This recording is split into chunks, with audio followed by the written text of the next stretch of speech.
Ya. Bueno, Más cerca. mira, bueno, está. ya aquí está, perdón, si es que eso yo me voy en la comodidad. Qué bonito, tengo una pregunta para usted, es ¿A un mí? tema, sí, ahora que estábamos conversando. No me comprometa.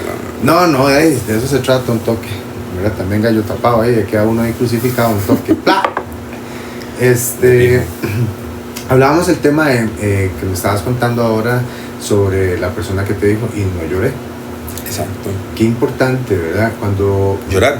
Sí, llorar es muy importante, es un mecanismo. Ayer, por cierto, un chico de 15 años, un valiente, que ha ido resignificando cada paso de su vida porque ha tomado ciertas decisiones, ¿verdad? Como salirse del cole para estudiar en un instituto y así, y eso de alguna forma le priva ciertas áreas, ¿verdad? Porque era como un mecanismo de defensa y no, más bien como una rebeldía ante tal vez un proceso de caos en su casa.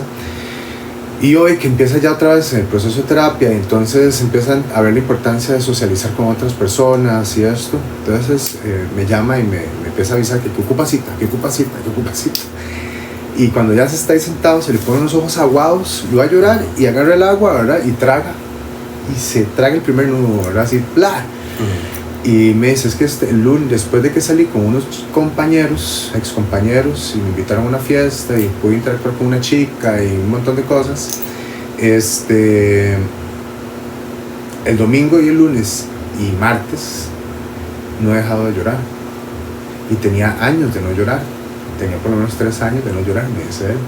Y le hago yo, ¿y cómo se siente? Vulnerable, muy vulnerable, y me da mucho miedo y quiero volver a ser el de antes porque no me gusta sentirme así. Y le digo yo, mira, yo me acuerdo el día que eso me pasó, y me acuerdo exactamente en el colegio, en el momento que tuve el primer amor del colegio, que podía ser tangible, o sea, que ya podía darle la mano, que podía abrazarla en esa exploración de la adolescencia, darle un beso, ¿verdad?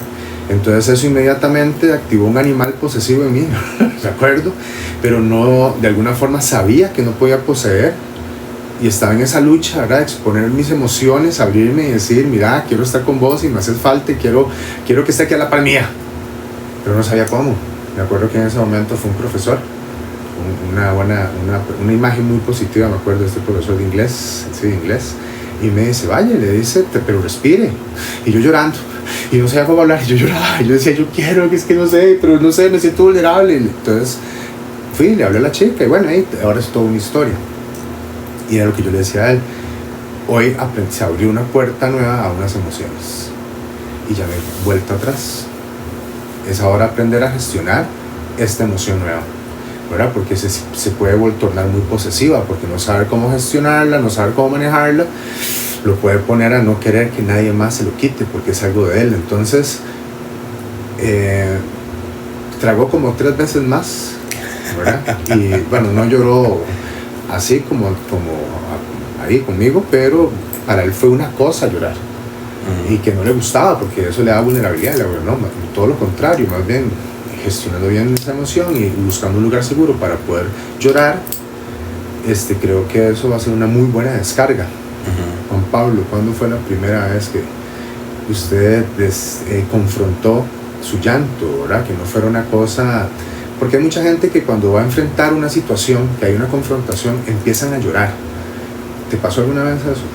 Mae, a ver, yo creo que antes de eso hubo una situación traumática en mi familia, y una persona sumamente importante en mi familia no lloró, y yo creo que me enseñó a no llorar. Más bien, en algún momento, que eso sí me acuerdo perfectamente de mi adolescencia, no recuerdo exactamente como qué situaciones, pero sí me acuerdo que yo me tomaba mi tiempo para estar a solas y llorar por esa carajada que ha vivido, ¿verdad? Entonces sí me daba el chance de llorar, pero no lloraba públicamente. ¿Qué edad tenías cuando pasó eso? No sé, mi adolescencia... 11 años, 12 años. No, el evento traumático, ¿Sí? 11 años. 11 años. El evento traumático a los 11. Claro, y en un momento de mucho cambio emocional, ¿verdad? Sí. wow. Y sí, sobre todo porque lo vacilón es que todo el mundo lloraba, era un caos, ¿verdad? Y mi madre no lloraba. Y entonces, claro, uno siempre, a esa edad, siempre, pero igual a esa edad, yo siento que el refugio era mi madre. Porque mi padre era uno de los que estaban tirados en el piso llorando, ¿verdad? Claro. Y había mucha gente lamentándose de la vara, y mi madre no derramó una lágrima. Yo después, muchos años después, me di cuenta que eso también le llevó una serie de consecuencias de salud muy grandes. El no permitirse llorar en ese momento, ¿verdad? Okay. Pero en el momento yo no sabía. Pero sí me acuerdo que algunas situaciones en mi adolescencia, yo después de que me pasaba X cosa, me mantenía, digamos, ecuánime, y en un momento ya que te podía estar a solas, lloraba, me limpiaba la cara y regresaba al mundo real para que no me vea nunca llorar a nadie, ¿verdad? Pero sí me daba chance como llorar bastante, pero nunca en la vida llorar públicamente. Y así creo que me acostumbré como hasta grande también.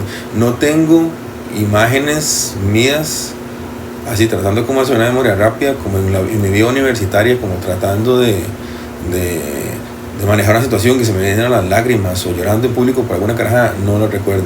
Pero también creo que en mi vida universitaria, por algún motivo, por lo que sea, llegaba a la choza y lloraba, y era un alivio.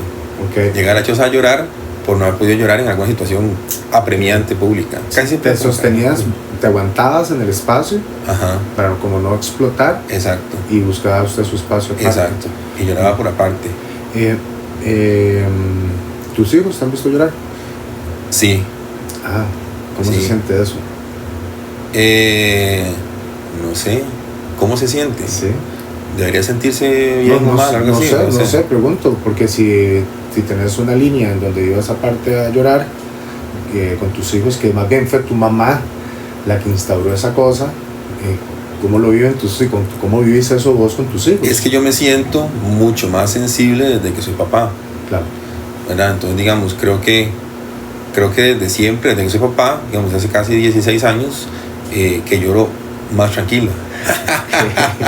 Me explico, que ya lloro así donde sea, la menos suelto al moco, ya cualquier situación ahí, sea feliz o no tan positiva, qué sé yo, lloro y ya está.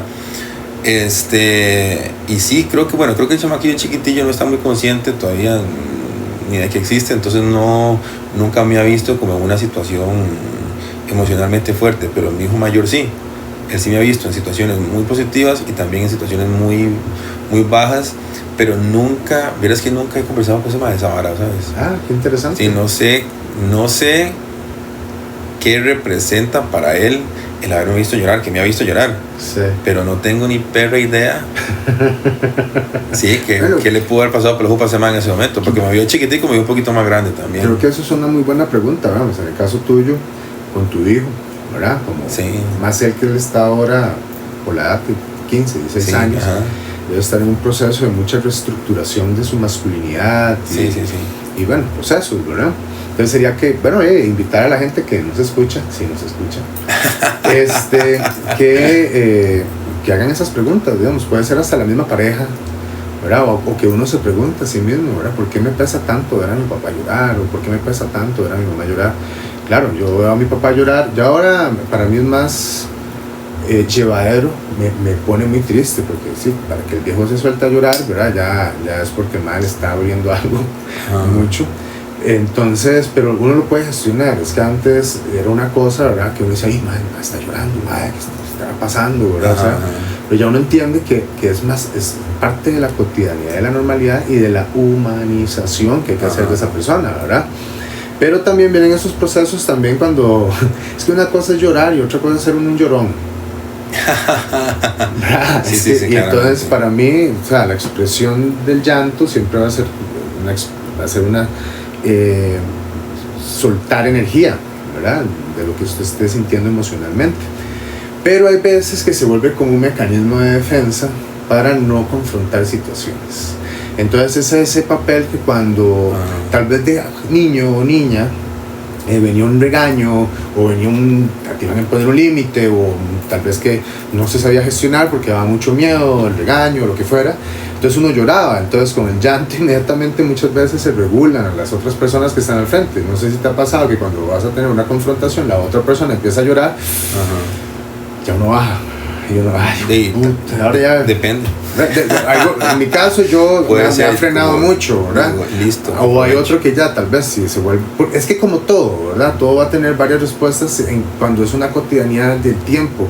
Entonces, si es una persona que ya su normalidad después de los años sigue siendo una confrontación de llanto, uno ya dice, ya va a llorar, qué pereza. Entonces ya sube el tono del pleito, ¿verdad? Porque ya se le pierde credibilidad a ese llanto. Pero de momento, lo que quiero decir es que ese mecanismo, porque eso pasa en pareja, pasa con los jefes.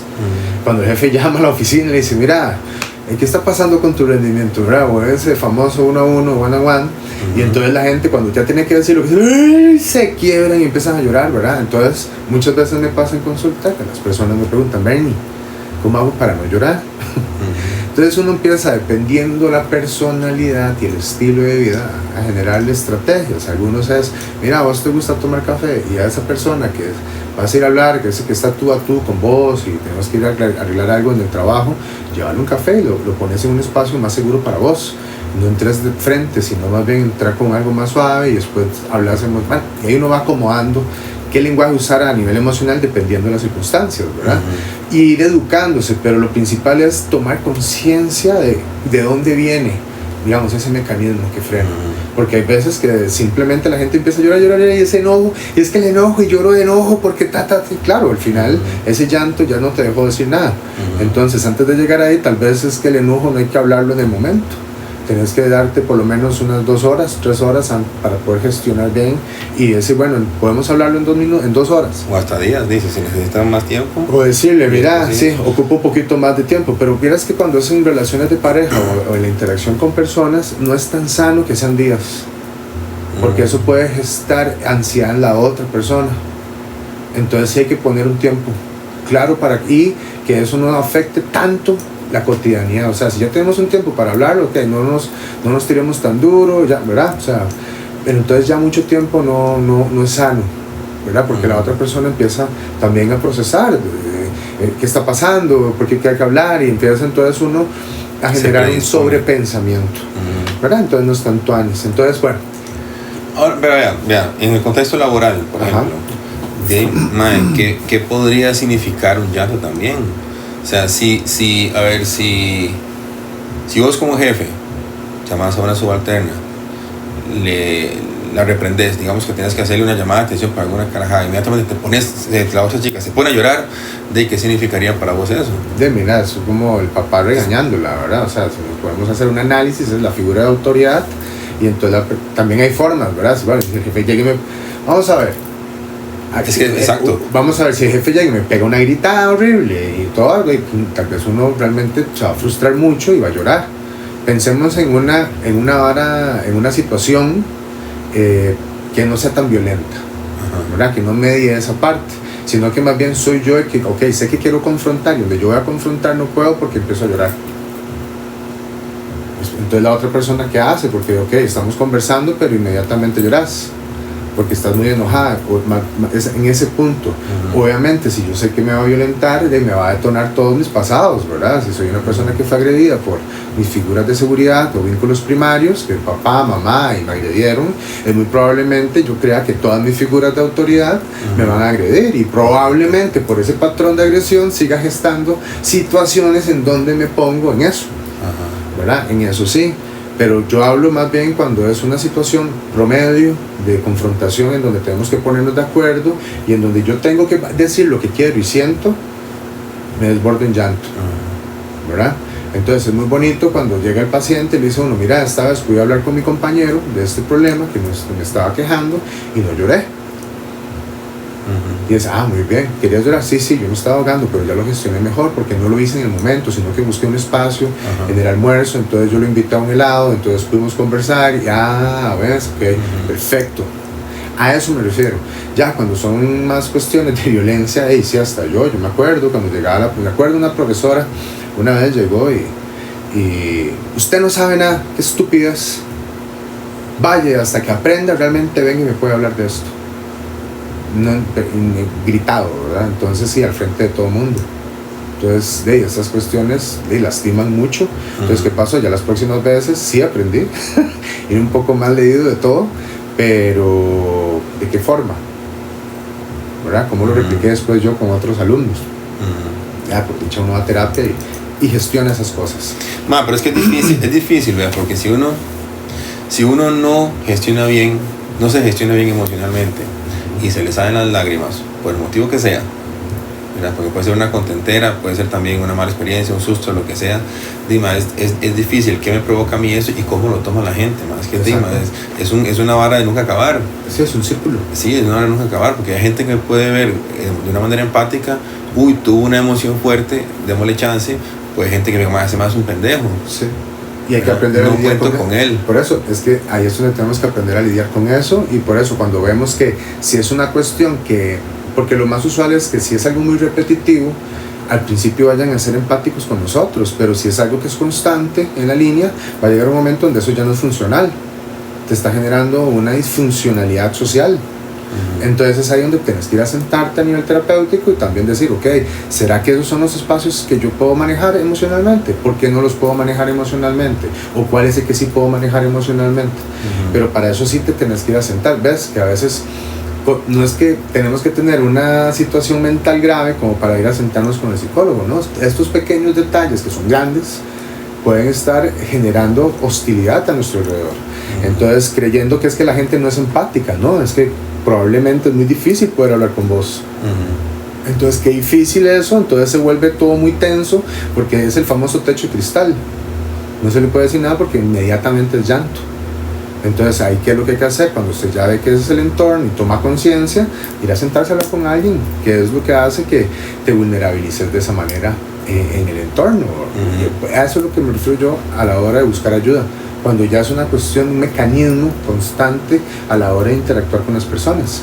En tus relaciones sexoafectivas, en tus relaciones laborales, en tus relaciones con amigos, así en cada una de tus áreas. Y si esa es la constante, entonces no es que usted es una persona muy, muy, muy sensible.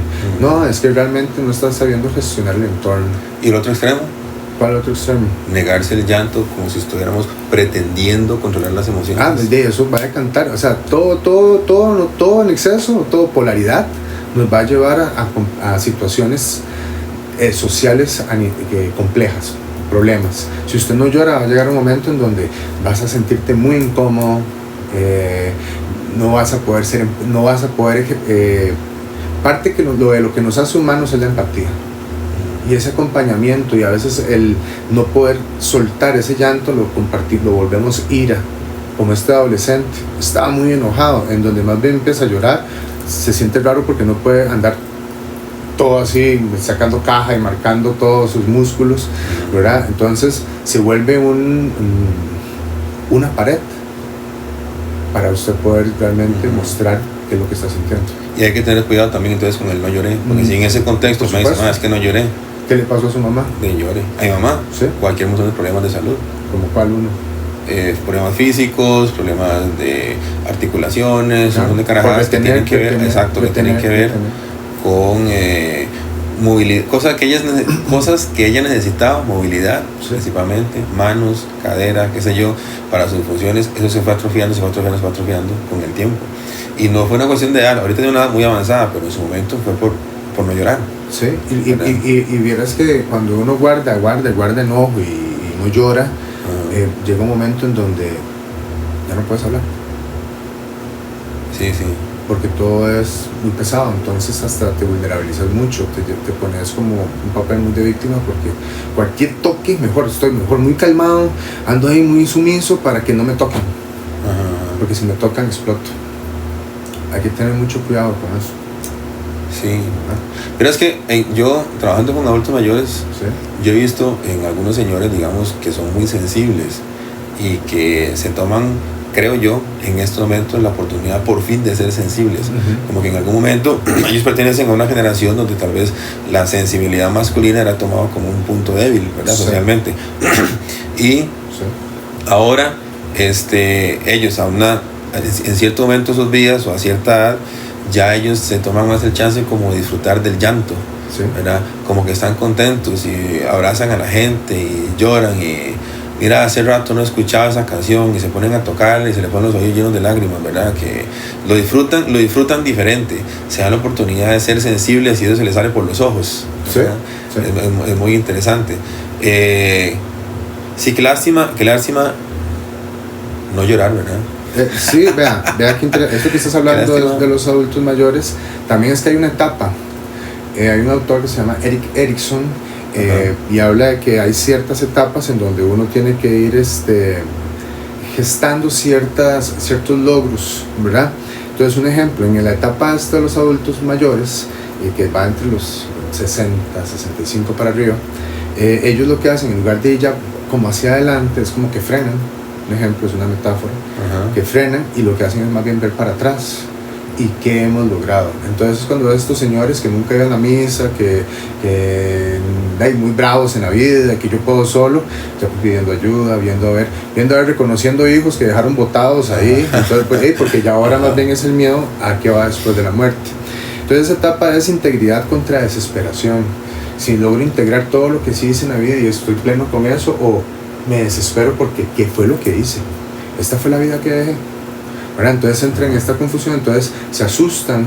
Ya también hay muchos procesos químicos, biológicos dentro del cerebro y cuerpo que hace que tal vez ya no aguanten el llanto, ¿verdad? También entonces empiezan a llorar y se los ven más sensibles, y sí, también es parte del proceso de desarrollo y de etapa evolutiva en la que se encuentran. Sí. Que hay que ver muy bien eso, que por eso es la terapia. Porque la terapia eso lo que hace es que te permite también comprender al otro. Correcto. ¿Qué está viviendo? ¿En dónde lo estás viviendo? Y eso me hace a mí también comprender en dónde estoy yo evolutivamente y por qué lo estoy viviendo. ¿Verdad? Entonces, a eso es lo que me refiero cuando uno habla de terapia, para que sea más común decir, mira, pude validarme y no lloré. Menos mente, más presente.